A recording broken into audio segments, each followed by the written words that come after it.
reverse. Kung makikita nyo, ako yung driver. Pwede pa ako mag-angkas dito ng kids or pwede pa ako mag-ano dito ng isang adult. At ang kagandahan, meron siyang seat belt na ilalagay lang natin siya dito sa ano natin, sa gilid natin.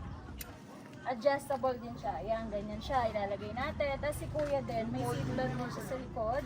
Mga adult or kids na maangkas nyo is hindi kayo matatakot kasi safe na safe sila sa loob. At may handbrake din siya. Tapos naka-digital na ang kanyang panel. So, try natin siya. Ito pala, pakita mo. Yung drive and reverse. Ayan, kung magda-drive and reverse kayo, ito. Ayan, tapos ito, Speed. yung speed natin, kung magdadagdag kayo ng speed, ito naman po is, ano to? Ilaw natin, headlight. At kung mag-ano kayo ng headlight natin dito, ayan.